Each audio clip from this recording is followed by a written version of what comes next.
Nah, kesempatan pagi ini saya akan sharing dengan saudara satu pengajaran firman Allah yang pagi ini saya berikan judul peperangan yang tidak perlu. Peperangan kehidupan. Percayalah bahwa setiap kita itu menghadapi namanya peperangan kehidupan. Tapi seringkali tanpa kita sadari kita ini berperang dengan peperangan kehidupan, beban kehidupan yang sebetulnya nggak perlu kita berperang dengan beban itu. Sebetulnya bukan beban kita. Saya punya istilah itu beban palsu gitu. Sehingga membuat kita ketika kita berperang dengan beban hidup kita yang sesungguhnya, yang jadi visinya Tuhan, kita capek duluan, lelah duluan, melawan beban palsu itu tadi duluan. Kita udah capek, akhirnya jadi boring, jadi jenuh kita. Sehingga seringkali rencana Tuhan yang besar buat kita, visinya Tuhan, targetnya Tuhan buat kita tidak tercapai. Mungkin tercapai tapi gak sepenuhnya seperti yang Tuhan sediakan buat kita. Hanya beberapa saja berkat kemenangan yang Tuhan sediakan buat kita, kita dapat. Tapi gak maksimal, kenapa? Udah lelah duluan, capek duluan. Kena peperangan beban hidup yang palsu tadi yang sebetulnya bukan beban kita. Kita ikut-ikutan berperang dengan bebannya orang lain. Campur urusan orang lain gitu ya. Sehingga ketika kita harus berperang dengan visi peperangan hidup kita kalah duluan. Nah, kita perlu belajar supaya kita fokusnya tak teralihkan dengan beban yang palsu ini ya. Kita baca aja lebih dulu kisah yang ya saya pikir Anda tahulah kisah ini ya. Tentang Yosua dalam berperang dengan suku bangsa asli yang ada di Filistin di Kanaan. Yosua pasal 13 ayat 1 sampai ayat yang ketiga. Masing-masing kita baca satu ayat. Saya baca ayat 1, Anda 2, 3-nya sama-sama ya. Judulnya perikop di Alkitab kita adalah daerah-daerah yang belum direbut oleh Yosua. Masih ada yang tertinggal. Perintahnya semua ditumpas, tapi tidak memenuhi target daripada visinya Tuhan.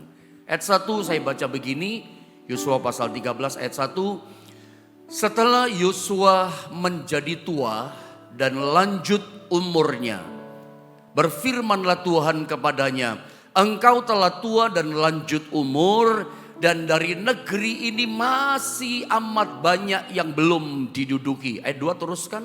Inilah negeri yang tertinggal, segenap wilayah orang Filistin dan seluruh negeri orang Gesur. Ayat yang ketiga, mari bersama-sama kita membaca 2 dan 3. Mulai dari sungai Sihor di sebelah timur Mesir sampai ke daerah Ekron ke arah utara, semuanya itu terhitung tanah orang Kanaan. Ada 5 raja kota orang Filistin, yakni di Gaza, di Asdod, di Askelon, di Gad, dan di Ekron dan orang Awi. Di beberapa ayat saya pernah terangkan secara khusus ayat yang ketiga. Yang saya pernah berikan judul satu peperangan yang tidak tuntas, saudara ya. Kita nggak bahas itu. Kita bahas pada bagian ayat yang ke-1. Saudara, ayat yang ke-1 mari kita lihat sebentar. Jadi sekali lagi judul perikop di Alkitab kita judulnya adalah daerah-daerah yang belum direbut, yang masih tertinggal. Tetapi apa yang terjadi kondisi sikon saat itu yang coba saya mau sampaikan sama saudara. Lihat ayat yang pertama dulu saya baca. Ini adalah firman Tuhan, ini perkataan Tuhan kepada Yosua. Apa perkataan Tuhan firman-Nya kepada Yosua? Setelah Yosua menjadi tua, dikatakan dan lanjut umurnya, sudah tua lanjut umur, berfirmanlah Tuhan kepadanya, kepada Yosua. Ini kata Tuhan, perhatikan kalimat-kalimatnya. Engkau telah tua dan lanjut umur. Dan dari negeri ini dikatakan masih amat banyak yang belum diduduki. Sudah perhatikan, saat itu di ayat 1 dikatakan Tuhan sendiri yang konfirmasi menjelaskan kepada kita bahwa hambanya yang bernama Yosua, panglima perang yang sangat tangguh, sangat hebat bernama Yosua. Dia sudah tua dan lanjut umurnya. Sedikit saja wawasan pengetahuan buat setiap kita.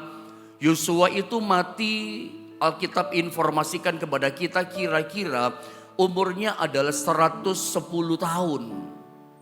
Tetapi yang saya coba angkat, saya coba sodorkan sama saudara, mendekati usia antar 100 tahun lebih itulah. Dia matinya 110 tahun. Nah, mendekati 110 ya, 100 sekian itulah. Tuhan itu berfirman kepada Yosua. Tuhan ngomongnya gini nadanya. Nadanya saya tangkap seperti rada agak agak kecewa sedikit. Tuhan berkata gini, Yosua, sekarang kamu sudah tua dan lanjut umurmu. Tetapi masih amat banyak, itu kalimatnya. Masih amat banyak negeri ini yang belum kamu duduki. Belum kamu tumpas habis. Belum kamu tuntaskan, belum kamu targetnya belum selesai. Jadi dari kalimat ini jelas, coba lihat gambar yang saya coba beri sama saudara. Saya merasakan nada dari kalimat-kalimatnya Tuhan yang saya tangkap. Seperti ada satu koreksi dari Tuhan, seperti ada satu evaluasi dari Tuhan bahwa Yosua itu tidak memenuhi target yang harusnya dia capai. Negeri-negeri asli yang diam di tanah Kanaan tidak tercover semuanya. Tidak ditumpas sampai tuntas. Visinya Tuhan, perintahnya Tuhan baik kepada Musa. Terus diteruskan kepada Yosua, perintahnya apa? Tumpas setiap suku bangsa yang tinggal di Filistin, di Kanaan. Semuanya, jangan ada yang disisakan. Tetapi di ayat yang ketiga tadi masih ada 5 raja yang tersisa yang saya suka jelaskan sama saudara. Ya, masih ada raja yang di Gaza, masih ada yang di Asdod, di Askelon, ya, bahkan masih ada beberapa di Ekron, bahkan masih ada di Gad. Yang di Gad itu nanti muncul yang namanya Goliat. Kenapa di Gad gak ditumpas? Saya sering jelaskan. Karena Yosua pikir orang-orang kecil segala macam. Di Gad gak ditumpas. Bahkan di Gaza gak ditumpas. Nanti kemudian di Gaza itu muncul orang-orang Filistin, saudara, yang membunuh hakim Israel yang sangat terkenal. Yang kayak superhero. Namanya adalah Simpson. Itu mati dibunuh di Gaza. Padahal Tuhan katakan Gaza hajar juga, tuntaskan juga. Tapi Gaza gak tuntas memenuhi target. Sehingga nanti ada hakim Israel yang hebat namanya Simpson mati di situ. Sama dengan di Asdod. Nanti ketika zamannya Imam Eli ada punya putra namanya Hofni dan Pinehas. Itu kalah perang sama orang Filistin di daerah Ebenezer, kurang lebih seperti itu. Itu yang namanya tabut perjanjian itu diambil, dibawanya ke Asdod, saudara. Ditaruh di sana, ditaruh di rumah Dagon, kuil Dagon. Bayangin, umat Allah kalah perang, tabut lambang kehadiran Allah dirampas. Kan memang mereka berbuat dosa sehingga Tuhan ada, tapi nggak menyatakan kehadirannya, pembelaannya. Ada seperti nggak ada.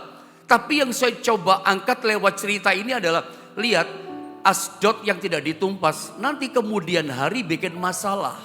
Saya pernah sampaikan pengajaran ini. Setiap persoalan, setiap masalah yang seringkali kita anggap remeh, kita nggak tuntaskan, percayalah begini, nanti tahun-tahun ke depan di kemudian hari, nggak taunya masalah itu berubah jadi besar. Dia serang kita, dia hancurkan kita, dia bikin susah kita, atau jangan-jangan generasi kita, anak kita yang kena, atau cucu kita nanti bermasalah. Kenapa? Kita yang mampu selesaikan masalah kita nggak tuntaskan.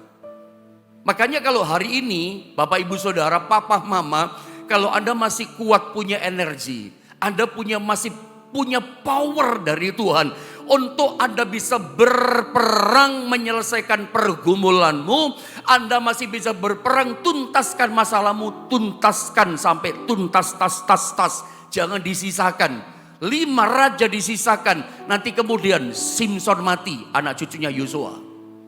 Nanti kemudian muncul Goliat, generasinya Saul sama Daud dibikin ketakutan Israel waktu itu.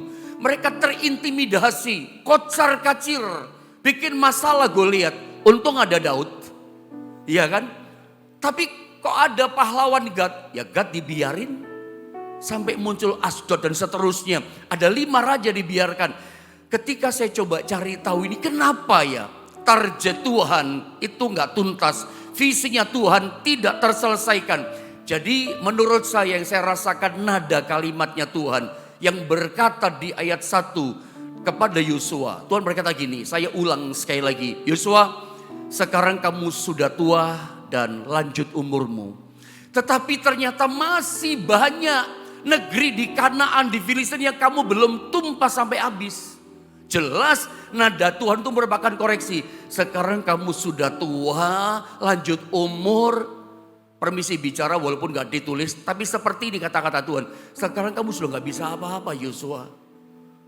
Padahal masih ada banyak negeri-negeri yang belum kamu tumpas. Jadi seolah-olah di usia lanjutnya usia tua Yosua. Ya sudah sampai di situ mentok. Targetnya gak selesai. Bandingkan dengan Musa. Musa itu mati juga usia tua ya. Kurang lebih 120 tahun Musa mati. Tapi nadanya Tuhan itu berkata begini. Dikatakan Musa itu matanya belum kabur. Bahkan apa ya, kekuatannya belum hilang Musa itu. Coba lihat baca ayat ini ya. Hanya perbandingan sedikit saja saya coba tunjukkan sama saudara. Supaya clear jelas ya. Yosua bagaimana, Musa pemimpin pertama seperti apa. Ulangan 34 ayat 4 sampai 7. Saya baca sedikit ini ayat dikatakan begini untuk setiap kita. Dan berfirmanlah Tuhan kepadanya, kepada Musa, inilah negeri yang kujanjikan dengan sumpah kepada Abraham, Ishak dan Yakub demikian. Kepada keturunan mula akan kuberikan negeri ini. Aku mengizinkan kau melihatnya. Gagal masuk, cuman melihat di atas gunung Nebo.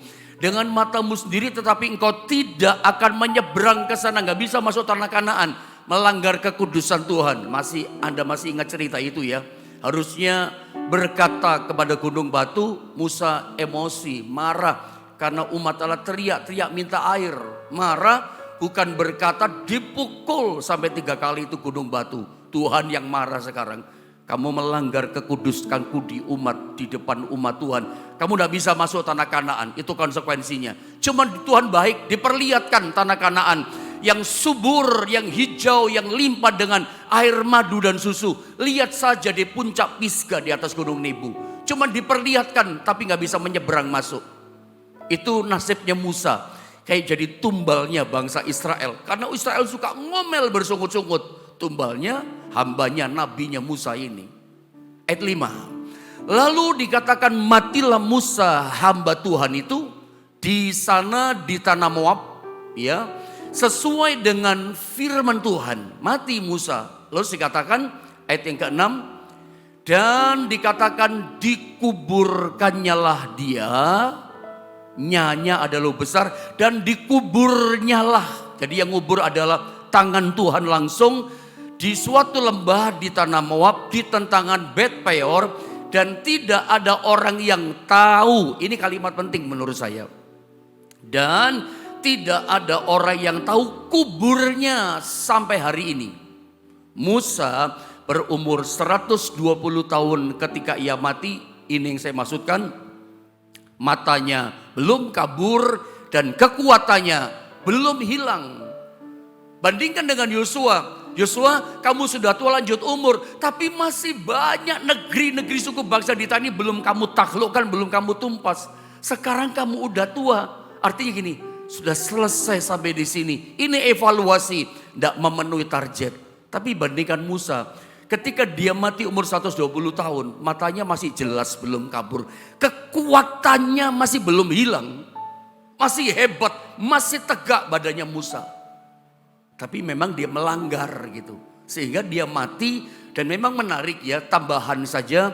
Ketika dia mati, satu-satunya manusia. Kalau saya pelajari di Alkitab, saya telusuri sepanjang Alkitab, satu-satunya orang. Satu-satunya pribadi, satu-satunya manusia ketika dia mati.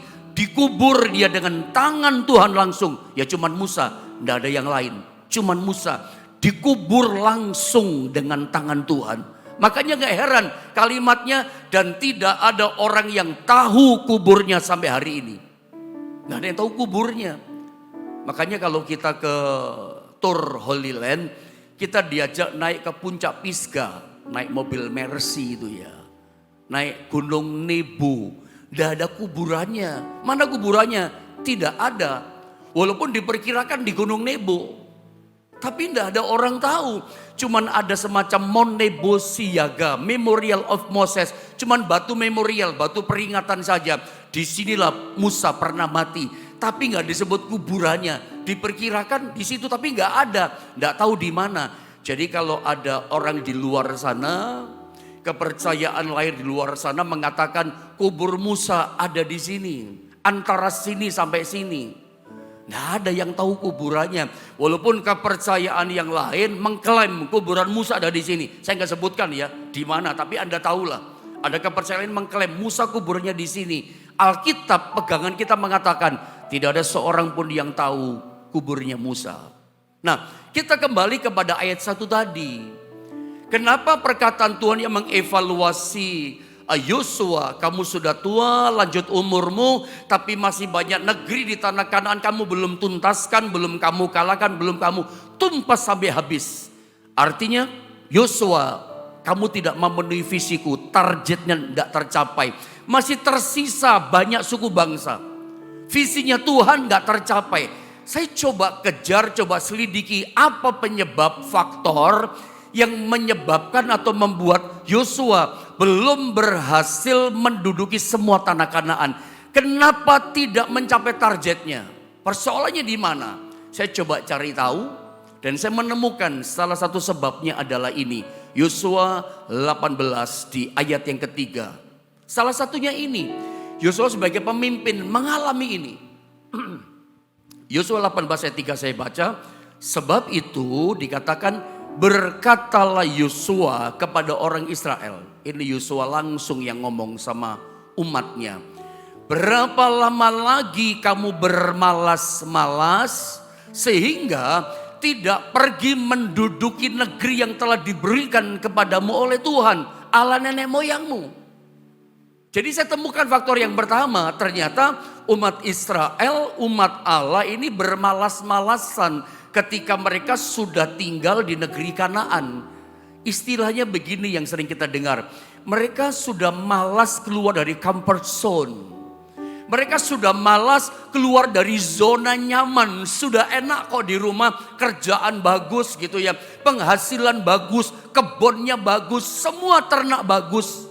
Lagi sukses-suksesnya, lagi nyaman-nyamannya menikmati berkat Tuhan. Mereka malas keluar dari zona nyamannya. Sudah gini aja deh, ngapain pakai perang lagi. Sampai Yosua berkata gini, sampai kapan kamu ini bermalas-malasan untuk berperang menduduki negeri tanah Kanaan ini. Karena Yosua tahu persis perintahnya adalah tumpas sampai habis. Ya, cover sampai habis tuntas negeri suku bangsa asli penduduk negeri Filistin atau Kanaan. Sampai Musa berkata, ayo perang. Saya bisa bayangkan Yosua sebagai leader itu capek dia juga. Bawa gerbong yang malas gitu. Anda bayangkan kalau seperti ibaratnya Yosua driver mobil gitu ya.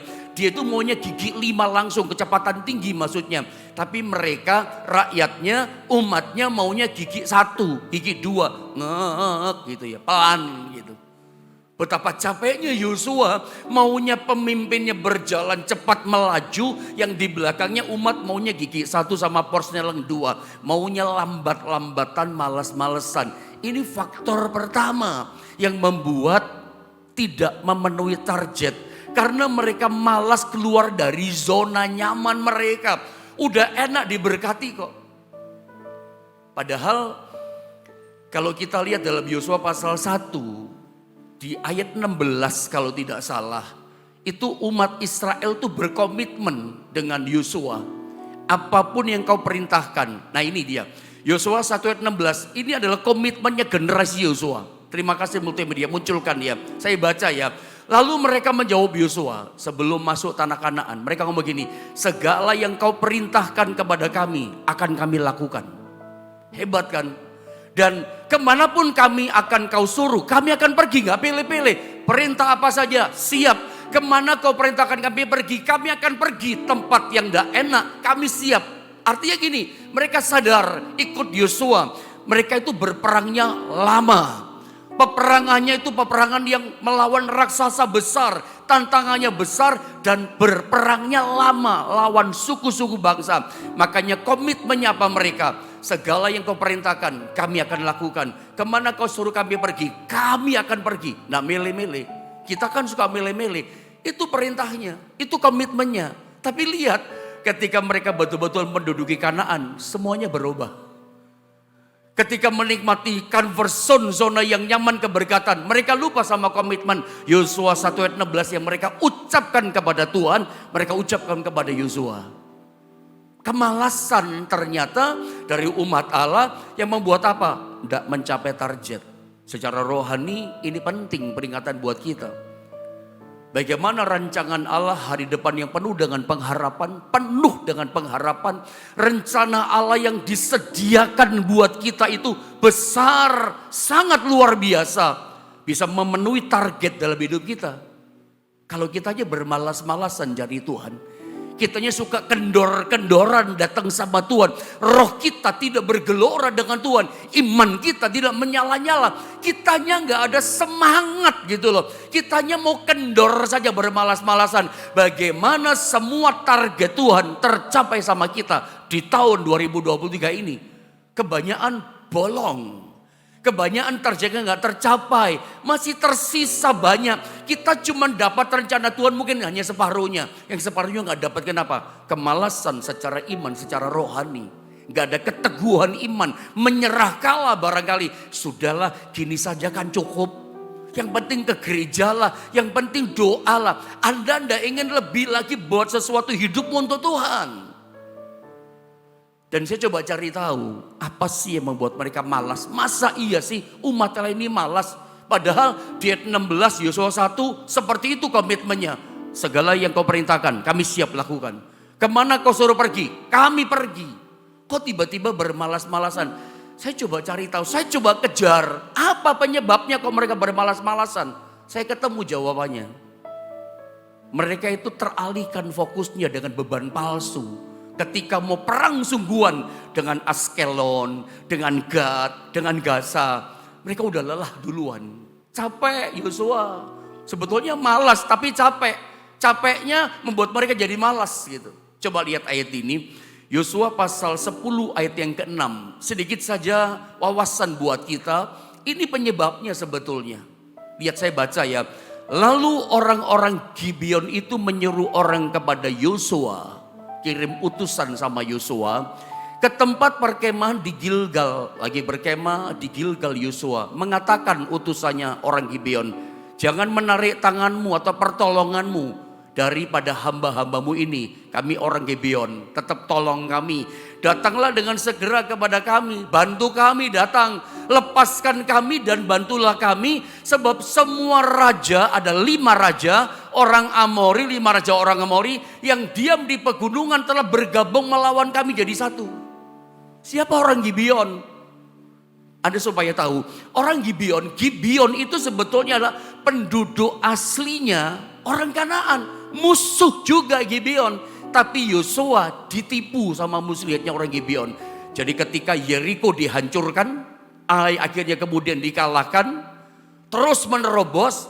Itu begitu mereka orang Gibeon dengar Yosua dan tentaranya orang Israel masuk ke dalam tanah Kanaan, memasuki melangkah, mulai di Gilgal mereka mulai masuk. Itu orang Gibeon ketakutan. Ketakutan mereka kenapa? Mereka pura-pura bantu kami dalam masalah gitu. Padahal itu musuh. Padahal itu penduduk asli Kanaan sebetulnya. Sama dengan Amori, sama dengan orang Het, sama dengan orang Hewi, sama dengan orang Gaza, orang Askelon segala macam. Mereka itu rumpun satu bangsa, orang Filistin, orang Kanaan. Tapi pura-pura menipu. Kami juga pendatang, kami takut sama mereka. Bantulah kami. Yosua bikin kesepakatan sumpah. Oke, aku lindungi kamu. Kalau kamu dalam masalah, aku bantu kamu. Sudah sumpah ya, tidak mungkin diingkari lagi. Yosua kecepatan, keceplosan melepaskan perkataan. Siap aku bantu kamu. Dengan ikatan perjanjian sumpah. Ini masalah. Makanya Kalau Anda itu lagi sibuk, lagi banyak kerjaan, jangan kecepatan ambil keputusan. Jangan kecepatan pakai sumpah-sumpah segala macam. Orang Kristen gak boleh sumpah, ya kan. Yosua perjanjian lama, dia sumpah yang dia gak bisa lari dari sumpahnya itu. Pokoknya kalau orang Gibeon ada musuh, Gibeon sebuah kota besar catatannya. Kota besar, ya pasti musuhnya besar, musuhnya banyak. Ngincer apa yang Gibeon punya. Jadi bayangkan, capek gak Yosua? Capek sama bangsa Israel. Banyak diserang musuh, Yosua datang bantu. Nanti begitu mau perang sama yang sesungguhnya, mereka udah capek. Kami lelah Yosua, akhirnya malas. Kami capek duluan Yosua, capek sama beban palsu, bebannya musuh orang Gibeon. Saya baca terus ayat 9. Lalu Yosua menyerang mereka dengan tiba-tiba. Setelah semalam-malaman bergerak maju dari Gilgal. Perangnya semalam-malaman. Saya coba telusuri Alkitab. Inilah para penafsir mengatakan peperangan yang terpanjang dalam Alkitab. Yosua yang berperang. Karena 5 raja masuk di gunung-gunung, di gua-gua maksud saya. Susah mengalahkannya. Ini sebuah peperangan yang panjang, semalam-malam nggak selesai. Capek ya, makan waktu, makan energi, perang nggak berhenti-berhenti. Capek loh prajuritnya Israel. Padahal itu beban palsu, masalah palsu. Bukan masalah mereka, masalah Gibeon kok. Bantu ya bantu, tapi jangan salah. Ini yang terjadi, beban palsu. Anda lihat, sampai Yosua menerbitkan sebuah doa yang sangat terkenal yang Anda tahu. Doa itu ayat 12. Karena 5 raja kan, rupanya dalam peperangan kalau malam gencatan senjata, malam berhenti. Yosua tidak pengen malam datang. Supaya tepat dituntaskan 5 raja ini perang. Lihat dia berdoa begini. Lalu Yosua berbicara kepada Tuhan. Pada hari Tuhan menyerahkan orang Amori itu kepada orang Israel. Ia berkata di hadapan orang Israel. Matahari berhentilah di atas Gibeon. Dan engkau bulan di atas lembah Ayalon. 24 jam itu matahari tidak terbenam. Tetap perang terus. Terangnya hampir 24 jam. Lambat-lambat matahari bergerak. Sehingga akibatnya apa? Sampai 5 raja orang Amori ditumpas sampai habis. Tapi itu bebannya orang Gibeon loh saudara. Bukan bebannya Israel. Saya cuma mau bilang saja sama saudara. Kadang-kadang hidup kita itu ngalami seperti Yosua dan umat Israel. Sampai nanti menghadapi musuh yang sesungguhnya. Yang Tuhan katakan ini visiku. Tumpas itu, kalahkan itu. Udah habis tenaga. Udah kehabisan waktu, udah kehabisan energi, udah kehabisan strategi pikiran, udah capek duluan, lelah duluan.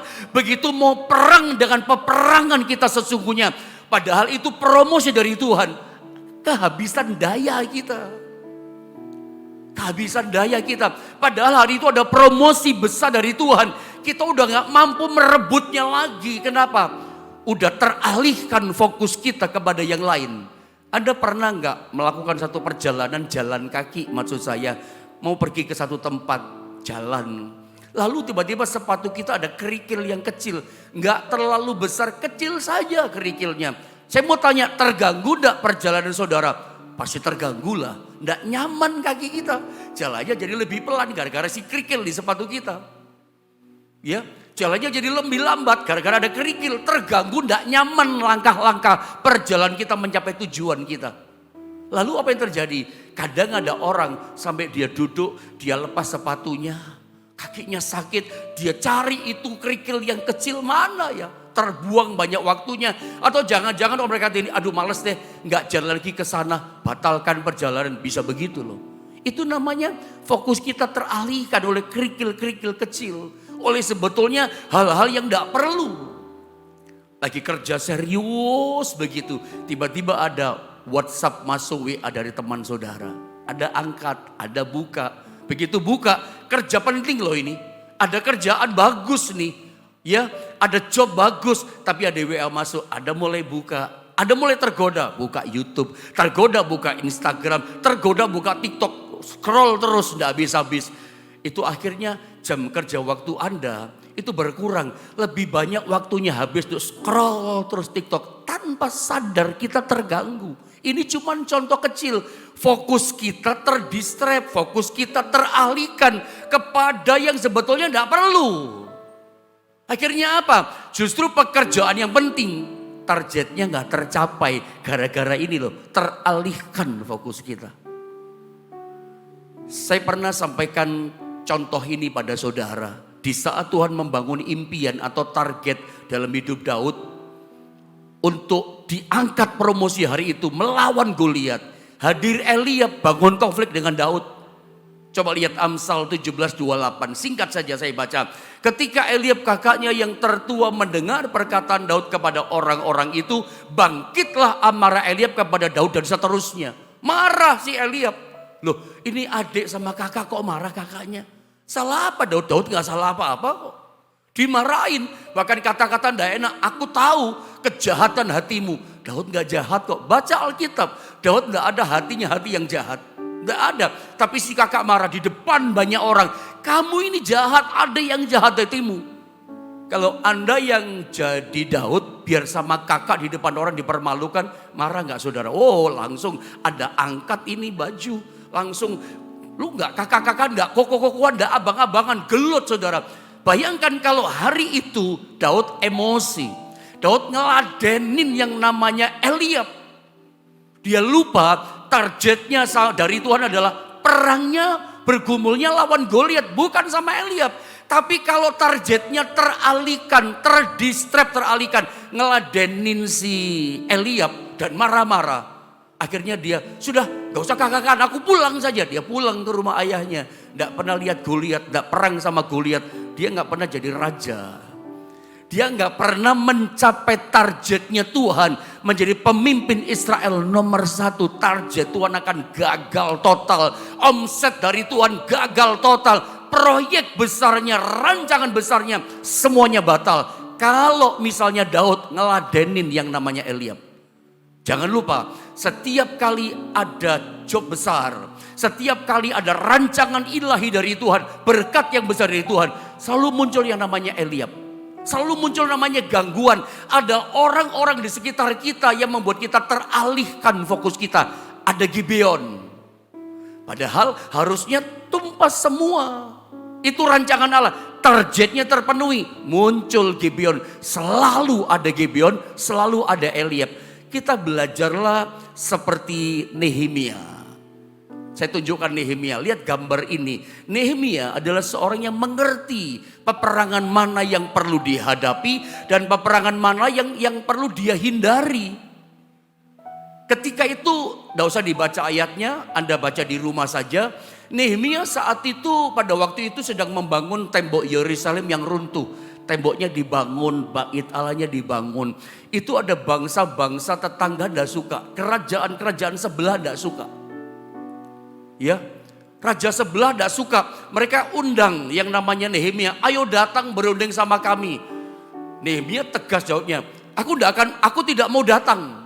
Dengan alasan apapun aku tidak mau datang. Meninggalkan pembangunan tembok Yerusalem ini. Ini lebih penting. Jawabannya jelas.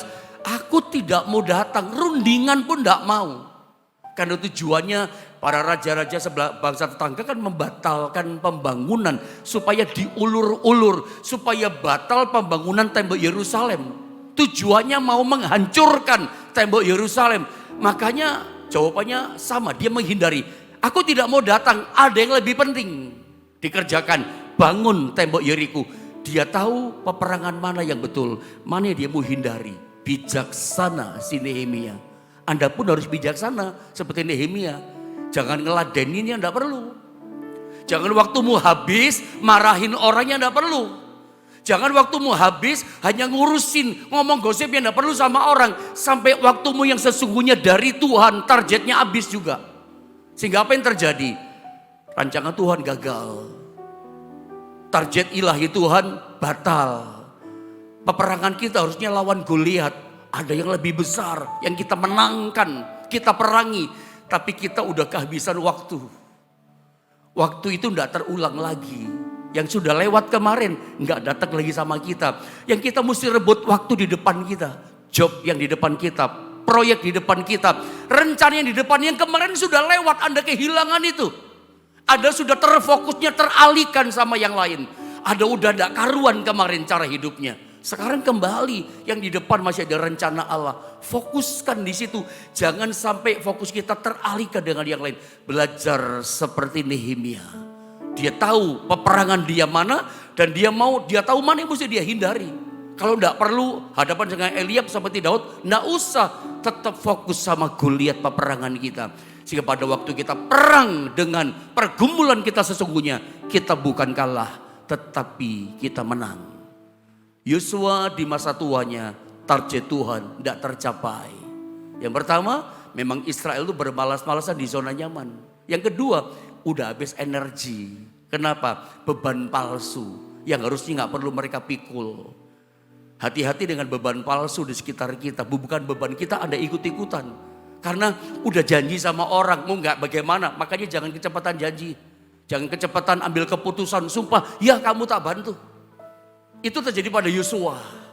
Akhirnya setiap kali musuh datang, dia mesti bantu. Lelah, ngos-ngosan. Begitu mau perang menumpas targetnya Tuhan, kehabisan tenaga. Saya berdoa, biarlah kita dikasih kebijaksanaan hikmat sama Tuhan.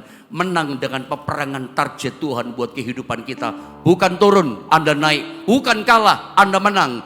Ngalami terobosan di sepanjang tahun ini. Tuhan berikan ada berkat kemenangan yang besar. Mari kita akan sama-sama berdoa saudara yang